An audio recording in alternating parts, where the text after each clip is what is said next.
Next, we'll have other one of the guests that transforming the industry of insurance, Eduardo Fábrega from ASA, underwriter groups operations in Panama, Central America, Colombia, and the Caribbean. Under his leadership, ASA have expanded its presence, regional presence, and promoted a activities centered in the client. He will deal with leadership for innovation and the development, stressing closeness to the client can become in the main engine of the transformation of the company. Don Eduardo, please, thank you for being here.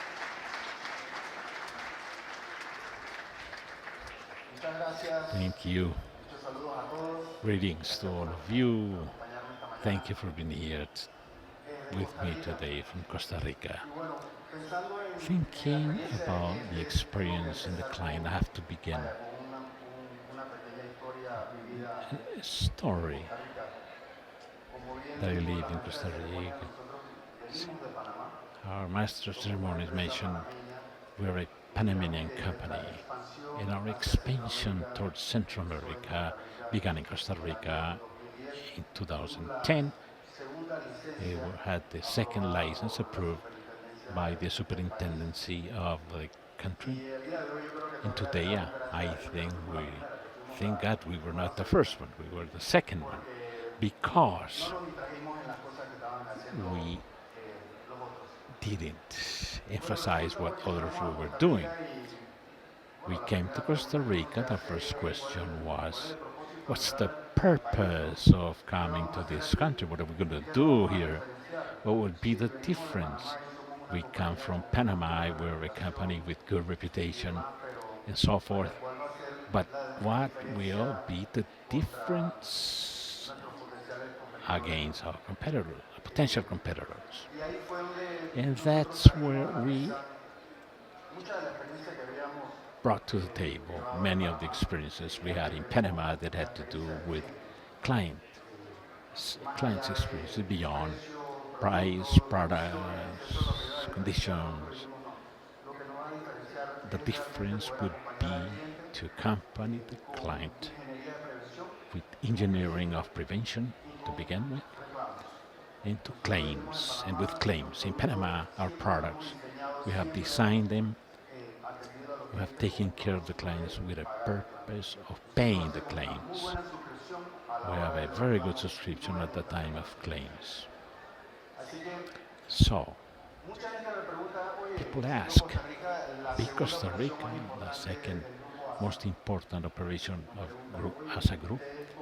They ask us, how were you able to be so successful in Costa Rica? Simple answer. We had an earthquake in 2012. In 2012, the market that was used to things to happen in a standard time, the standard of ASA was another timing. And that's where our business in Costa Rica started to fly high.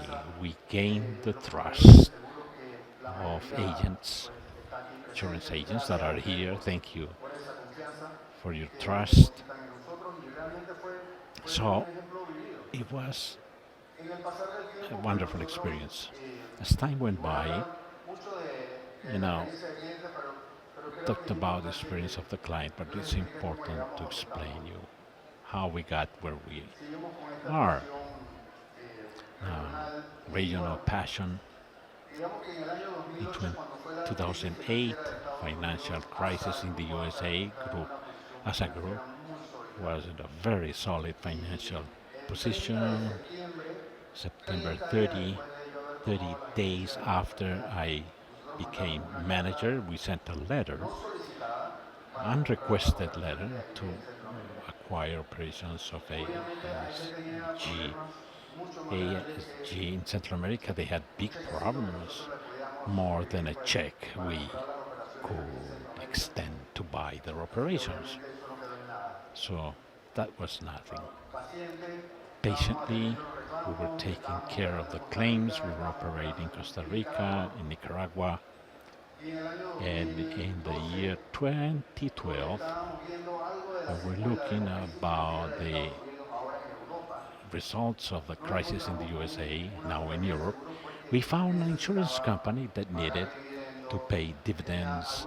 They had some problems of solvency. Generally, we did the same approach, but the problem was bigger than the possibility for ASA to underwrite a check to buy their operations in Panama. As time went by, IGR returned to ASA and told us, okay, now we can resume discussions. We signed a bilateral agreement and we expanded operations to all the countries in Central America. We could rest in the platform AIG had. And I'm not tired of saying that there were some best underwriters of ASA people came from a say that sounds horrible that we bought underwriters, but they had extraordinary underwriters. And I can see how this is still evolving today. Next, generally, I went to Munich in a trip. Frank and Luis invited me to a seminar. I went to Trieste and I was driving ATR over the Alps. It was scary, very turbulent. I arrived to Trieste and they told me it's time to resume conversation. Let's do the business. Let's make the deal. We did all of that. Simple, right? What will be the difference? What's the essence of ASA? And we said, let's make only one ASA in every country of Central America. In 2018 days after we closed the transaction, we and we had a little more liquidity. We had done 6 different technology implementations and 8 my system migrations. I hope the Sistan people don't hear me.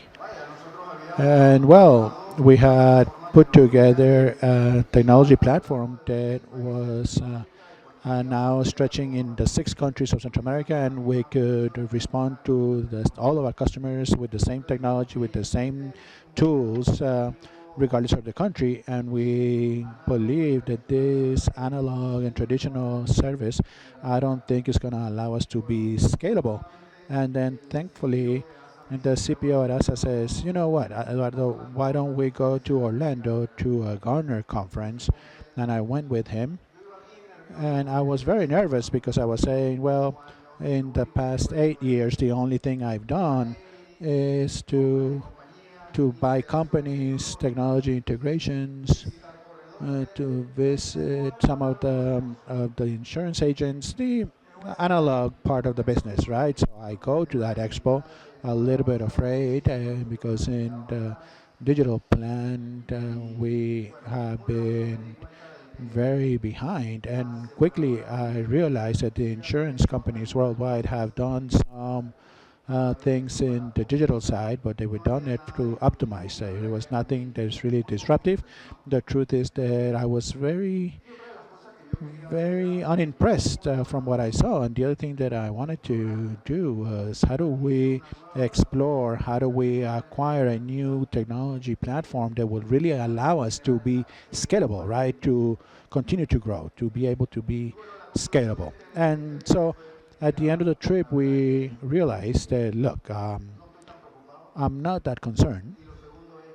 And the second thing is that these technology applications, number one, they are very expensive, and number two, they have all the potential that if we go into buying a new solution technology, it's going to drain both of us. So why not do something? And also from this Congress and talking to many consultants, I also learned some things that we adopt in the company already. The first one was adopting a new operational model, right? The company ASA is no longer operating with the traditional model where we ask the systems guys, could you build this solution for me so that I can give it to the customers? And then 6 months later, the IT guys delivered the solution. I said, no, this is not what I asked for. Then they go back, and 1 year later, this is still not what I asked. I no longer need that. That entire operational model changed, and now we work in a completely different operational model. Something else that we learned was that we had to hack the culture, the company culture, right? The company was accustomed to do things that were one way, right? And this is the answer that we always wanted to kill people, right? When I heard that. And the other thing I learned, and this is something that I learned from Peyton Manning, which is the quarterback of Indianapolis, and he said that you had to have the capacity to change the play at the scrimmage line and communicate to everybody very quickly that we had to do a change. And so we went to Panama and we said, well, we gotta do this technology change and we gotta change the new operational model of the company so that we can really be scalable. And that's where we decided to adopt the agile methodology. A methodology that it's really looking to, in one way or another, bring multidisciplinary teams to the business areas to be democratic on the technology so that things happen from within the business and not from the technology side. Nowadays, most of our operations work under the agile methodology. We work with tribes of teams, and each tribe has multiple digital squads, and we started with 2 digital squads. And you may think, well, to sell, and we created 2. One for sales to sell more, which was the car insurance, and the other one was to solve a problem.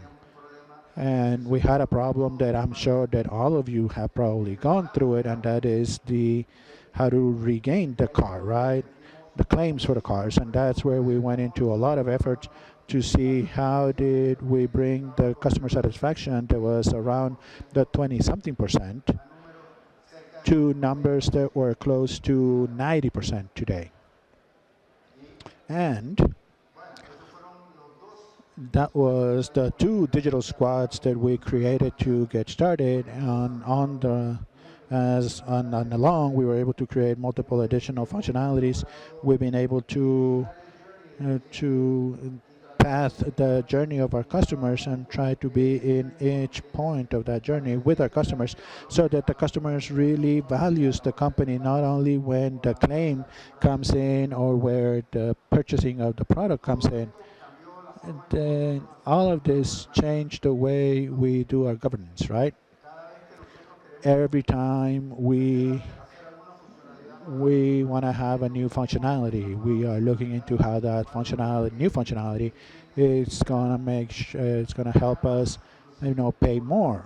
They want to pay more for our product, right? Is to increase the willingness to pay of our customers. And on the other side, how do we make sure that our suppliers want to sell to us as well? Increase willingness to sell. How do we tell our vendors more so that they want to sell our service more than others?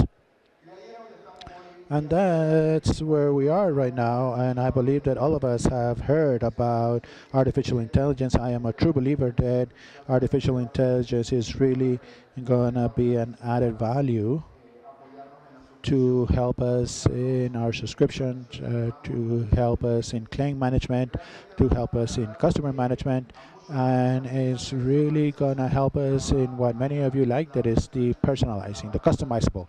Customizable is going to be very scalable by artificial intelligence, and this is something that we have to do with good governance, with good communication with the teams, and be responsible.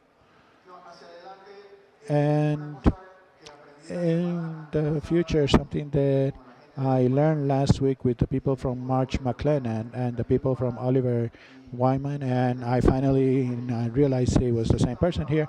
And I'm happy because I've been working a lot on the legacy that us, the old guys, are going to be leaving behind in the company. And I realized that 50% of the insurance professionals are going to retire before 2036, Paco. From now till 2036, 50% of the executives in the insurance sectors are going to be retired. Another data is that 50% of the people that are graduating in college, they are more or less interested in the insurance business. And so we have a huge challenge. We have a huge challenge to bring in new talent, to upskill the staff that we have in our companies so that we can really grab that legacy and so that the algorithms are not what whom decide what the insurance business is, but the business decide what the algorithm is going to be towards the future.